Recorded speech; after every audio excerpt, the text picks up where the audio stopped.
Welcome back, everybody. It's time once again for another episode of Let's Talk Real Estate, your weekly BS with Barry Saywitz about the current commercial real estate market here in Southern California, as we take a no BS look at both sides from the man who's been on both sides, Barry Saywitz. Hey, Barry. Hey, good morning, Paul. Thanks. We're back here again to talk a little more real estate. Before we get going, I want to do today's shout out to all of our first responders, police officers, firefighters, and especially on a day like today here in Southern California where it is blustery and storming, all those school crossing yards who are out there in the cold and the rain just taking a beating. Thank you for doing what you do on a daily basis. We do appreciate it, and you are sometimes underappreciated, but not forgotten for sure. Good morning, and let's talk real estate. With me today is the editor-in-chief of the Orange County Business Journal, Mark Mueller, a longtime Orange County resident. And the reason we wanted Mark on the show is because he has his finger on the pulse, we hope, of the business community and what's going on around us. Welcome this morning, Mark. Good morning, Barry. Thanks for having me today. Yeah, great. So, as I mentioned, I am a longtime reader and participant in the Orange County Business Journal, and to me, I look at the Business Journal as really having its finger on the pulse of the business community, which then feeds ultimately back to the real estate. But in terms of the movers and the shakers and the comers and the goers, really you find out about it in the Business Journal, and it's really a centerpiece for the business community. Thank you. Good to hear. We pride ourselves on being part of the community, part of the business of community, or community of business is our tagline. We want to see area businesses succeed. We want to see companies grow. We want to see people do well.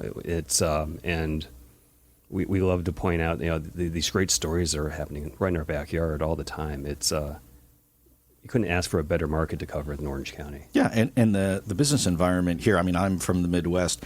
You're from back east. We've both been here a long time, and like myself, you've seen Orange County really grow and blossom and expand and diversify over the years. Right. And today, really no different. It's an amazing change. I moved out here 2004 from Washington, D.C.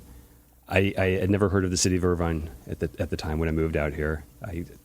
I used to use it when I was driving from San Diego to L.A. I would stop to use the restroom in Irvine, and that's all I do. I looked at I was looking at like a YouTube video of like San Juan Capistrano, and I saw these old roads. I was like, are the roads even paved in Orange County? I had no idea what I was walking into when I moved out here, but thank goodness I did. It's just an amazing area of just entrepreneurship and just new businesses, new ideas, creativity. Yeah, you go back east or you go to the Midwest. I mean, you go to the neighborhoods that you grew up in, and they look the same. The houses, to me, still look a little smaller for some reason. But I always notice I would go away for vacation. I'd come back, there'd be a new street, there'd be a new light, there'd be a new building that got built, and I'd say, where the heck did that come from? It's so fast. I live in Irvine.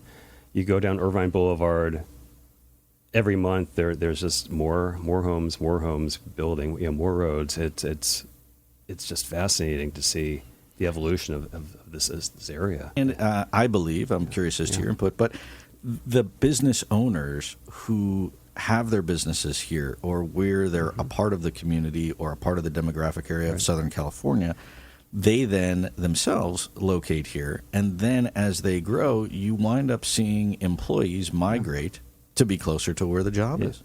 I mean, if you're an executive, do you want to work in downtown LA? Do you want to, maybe you do. Maybe you want to be in San Francisco, but most people, they like Orange County. They like being near the beach where it's, schools are better and the traffic's not quite as bad. It's bad, but housing costs are high, but it could be worse. It could be Silicon Valley. And you see the executives saying, I'm going to put my company here, and the employees will find the employees here because the employment base here, it's a fantastic.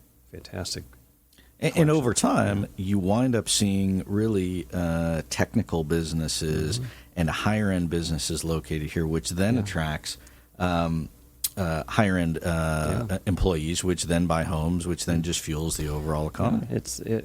There's some great clusters here, and it's, the restaurant industry is obviously a home here. Electric vehicles, it's going to be the big driver for Orange County for the next few years. It's the hub is right here in Orange County right now. It's, we have a $100 billion company, Rivian, that no one had heard of 2 years ago, and now they're they're the darling of Wall Street, and they have Ford and GM and all these other companies, established car companies, shaking their heads like, how do we beat these guys? Yeah, and so there's so many of those stories in Orange County of businesses that started in incubator space with 1,000 square feet of office space and then wind up taking multiple buildings. Yeah.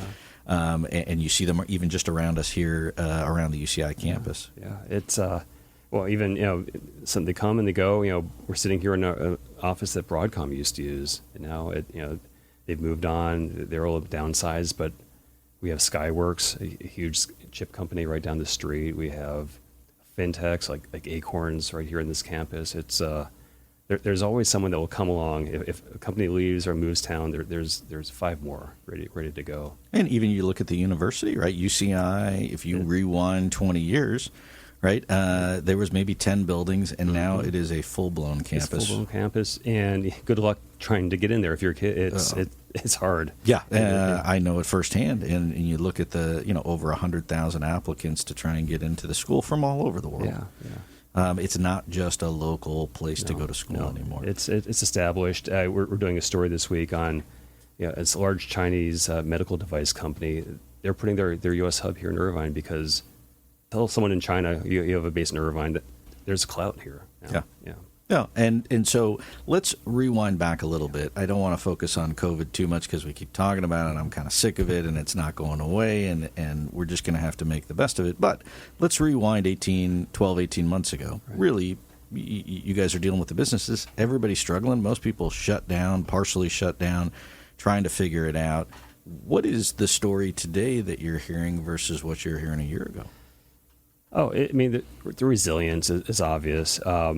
There was just the pivot. Everyone had to figure out how to make their business work, how to adapt, how to change things, and there wasn't much doom and gloom and like woe is me. It was like, okay, we're going to figure this out. We're going to change our operations. If we have to have our workers work from home, we're going to work from home. If we have to put computers in their houses, we'll do that. But people found a way, and I was preparing for the worst. As the editor, I don't like writing those headlines that companies are going out of business and laying off. And the first month there was that, but then pretty quickly people figured it out, and they started finding we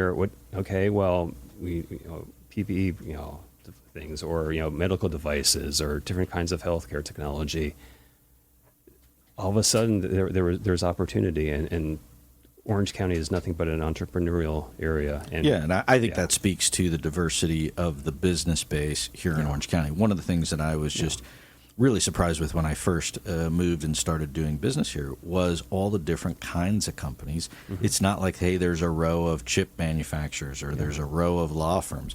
Yeah. Every block or every building is just something different. Mm-hmm. You go to places in the Midwest and it's the same sort of old school type of companies. Yeah, it's not a one company town, maybe the Irvine company town, but there's a lot going on here, and that really helped us, I think, during the last year. Obviously, hospitality tourism, that took a hit, and it's still one reason the job growth here hasn't quite been as good as the rest of the state, but it's slowly improving now that things are opening up again. And the general consensus is by the end of next year, Orange County employment will be pretty close to pre-COVID and pretty close to the average in California. So, and I think you see a lot of people that either were laid off or furloughed or had to rethink their own job, now looking at different opportunities, maybe in a different industry or different career path. And the good news is the diversity here gives people the opportunity to do it. Yeah, it's they see, reading our paper and like, oh my gosh, this company is building satellites to put into space. I want to help with it. How do I was working with the chip company, but now I want to help with like Virgin Galactic help, put spaceships in tourism. And it's like, there's so many more opportunities, I think, to try different things. So if you're entrepreneurial, this is, why not take a chance now? Well, let's shift gears for a second, because you talk about I'm a small business owner. The job market really sort of an anomaly to what it was a year ago. A year ago, companies laying off people left and right. Now you can't find them to hire. Year and a half ago, 3.5% unemployment in Orange County. at the very worst of COVID, 14%. That was about a month or two. Then it went down pretty quickly. We're around 6% now, and it's projected to be, maybe around 5, a little up that next year. So, and I think you have a lot of those people that are out of work either because they want to be out of work, because there are still. I mean, I talk to plenty of business owners and clients of ours that are just struggling to find people. It's the hardest thing right now. It's finding good people is the challenge right now.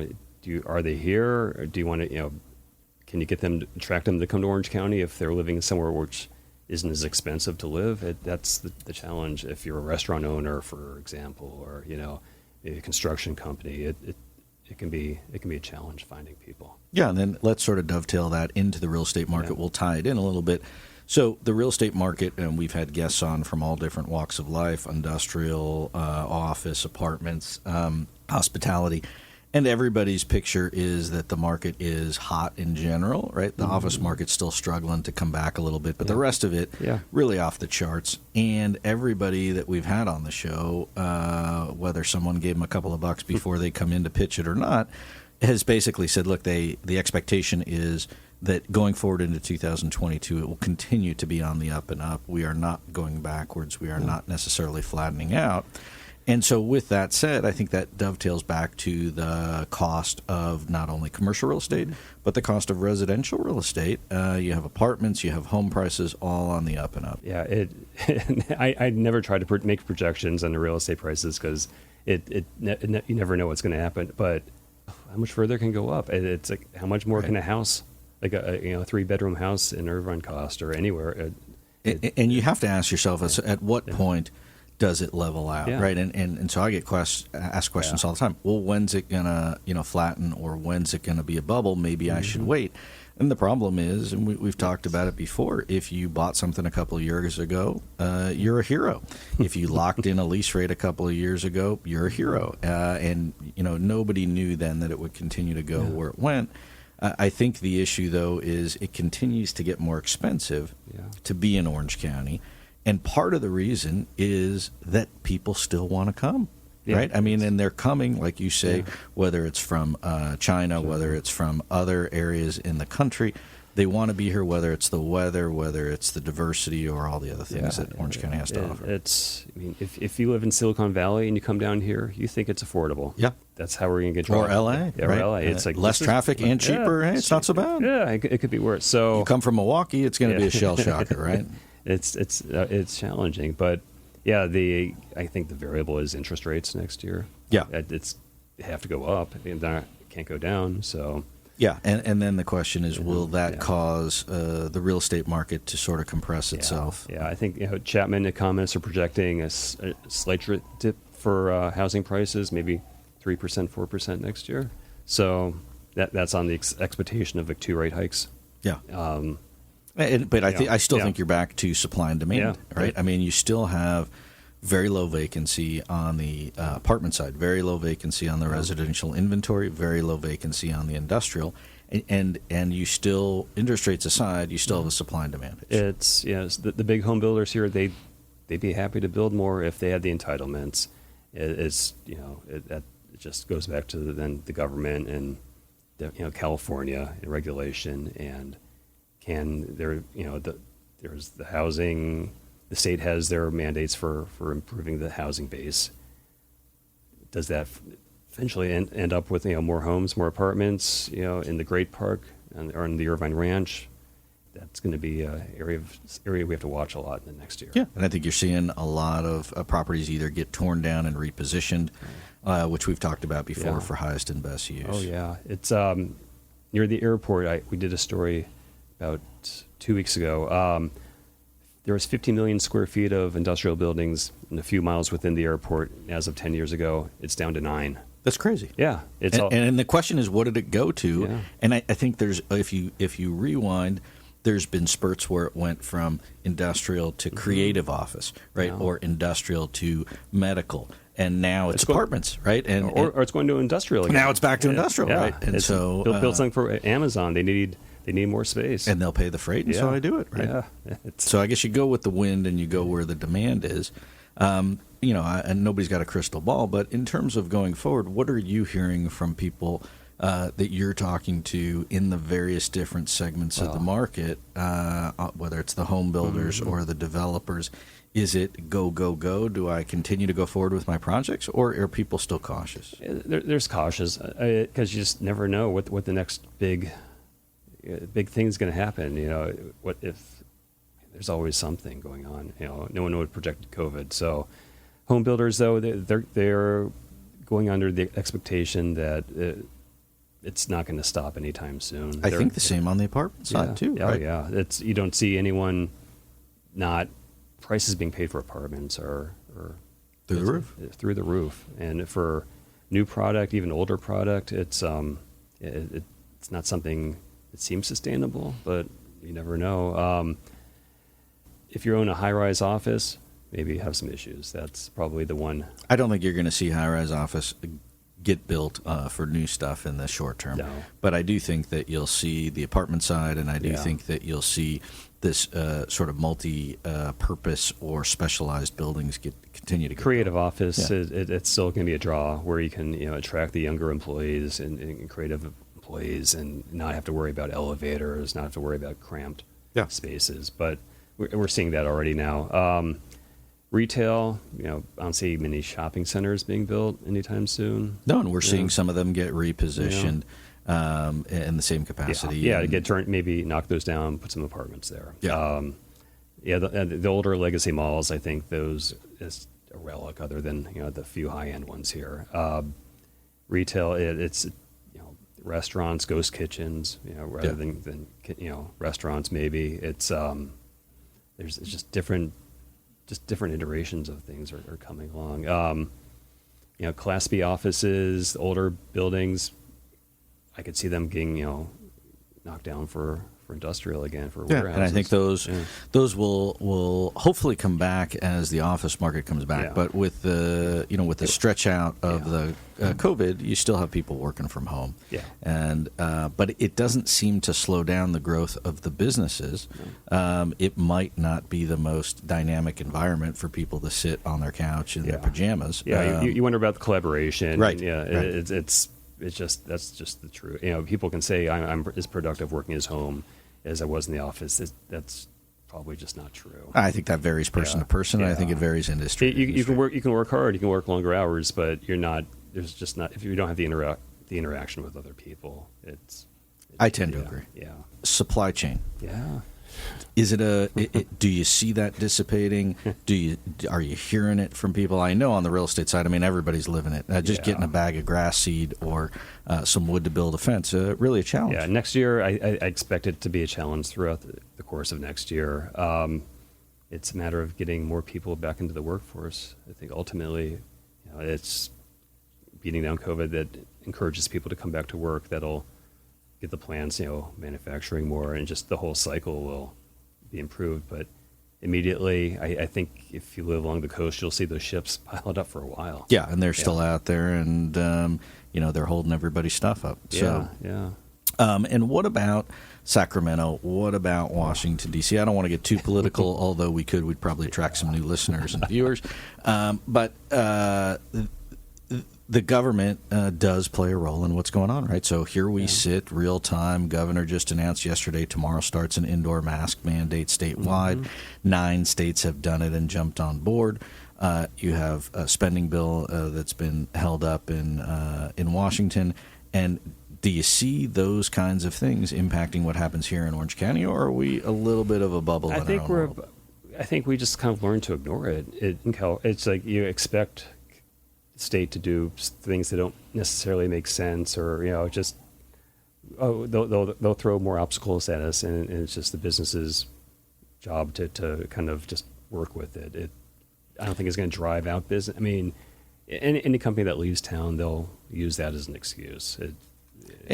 Frankly, there are certain industries that should not be here. That it really is more cost effective, whether it's from a labor standpoint or whether it's from a just a cost of doing business or taxes. There's better places to do business. But you're back to that same issue, which is if I want to live in Orange County and I want my business close, I guess I got to be here. Yeah, it's the cost of doing business. It's there's other costs. So it's never going to get cheap here. So I think you just have to figure out a way to work with it. I don't want to paraphrase, but probably just suck it up and make do with what you got, right? Yeah, I mean, that's sort of how it goes. Yeah. And so, do you see the job growth in 2022? I mean, you mentioned you think that unemployment will go down, and do you see that continuing? I do. I see just there's so many technology companies expanding right now. Every week we're writing about someone that we hadn't really heard of 2 or 3 years ago. 200 people, 300 people, 400 people. We have a 29-year-old man. He runs Anduril Industries. No one heard of him 3 years ago. They're worth $5 billion today.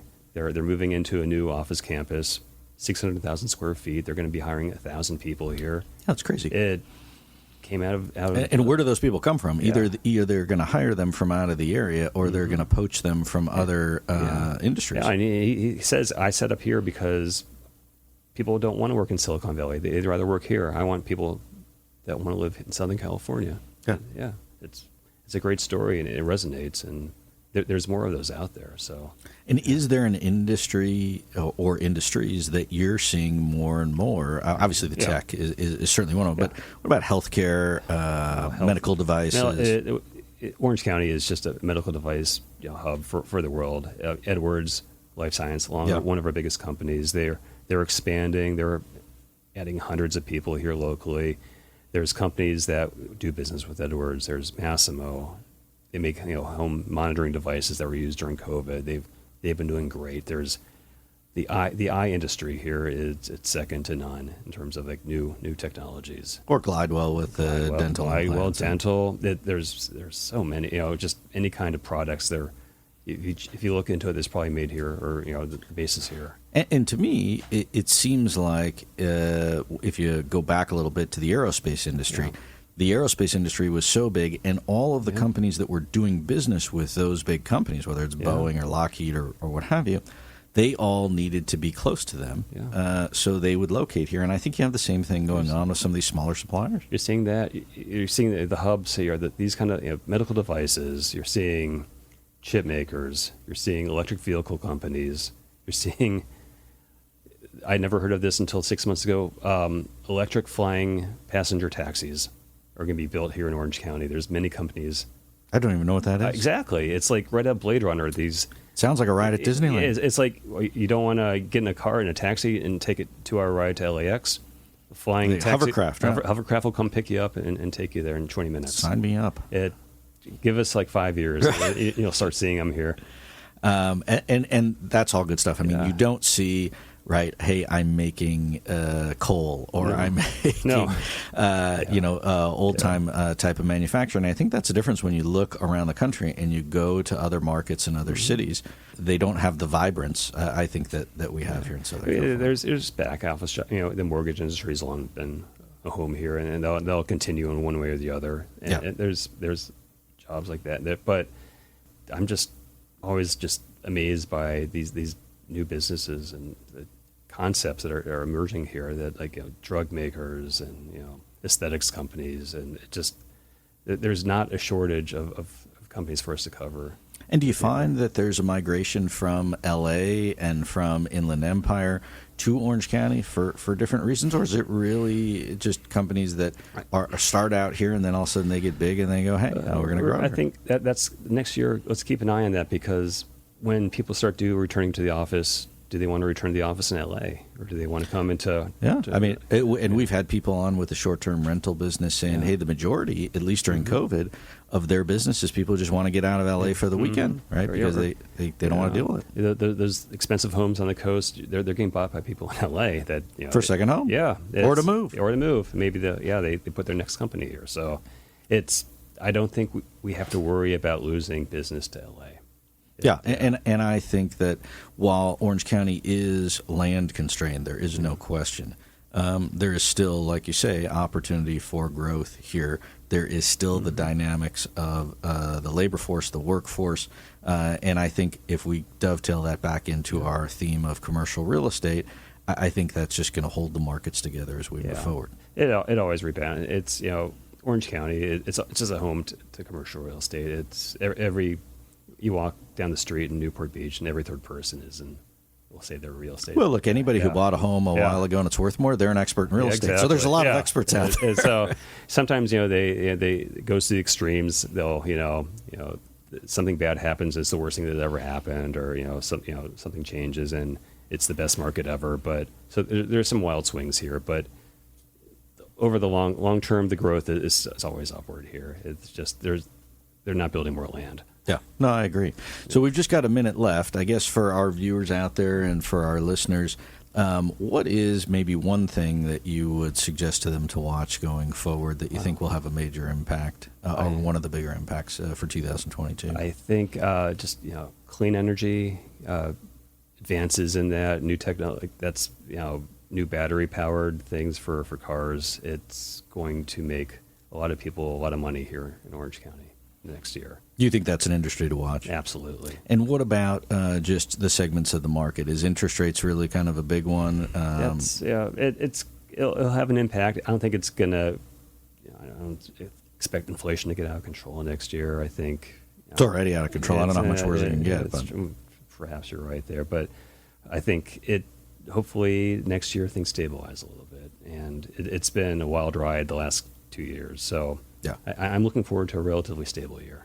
Let's hope. We'll keep our fingers crossed. But overall, I think you're kind of saying the same thing that our other guests have said, which is it's more green than it is red for Orange County for sure. And you put one foot in front of the other, and you do the best with the cards you got. It's not a bad place to play poker here. Yeah, that's true. Well, as always, I appreciate talking with you, and certainly we appreciate you having coming on the show and sharing your insights with Orange County and the business environment. Wish you continued success with the Business Journal and personally, and happy holidays. You as well. Happy holidays to you. Yeah, and so to our viewers out there, thanks again for tuning in. To our listeners out there, thanks for listening and perking your ears up. I am Barry Saywitz, president of the Saywitz Company and Barry Saywitz Properties. And in my 30-plus years of doing this and being on both sides of the transaction, I have learned to try and navigate the ebbs and flows, and we appreciate Mark and the other experts we've had coming in for the entire year, giving us their insights and hopefully pass it along to our listeners and viewers out there.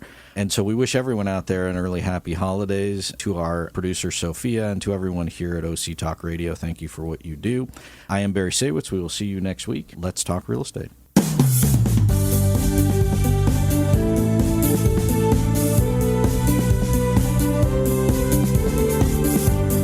There you have it. You've been listening to Let's Talk Real Estate, your weekly BS with Barry Saywitz about the current state of the real commercial real estate market right here in Southern California. On Orange County's only community radio station, OC Talk Radio, streaming live from our studio here at the University of California Irvine's Beale Applied Innovation Center.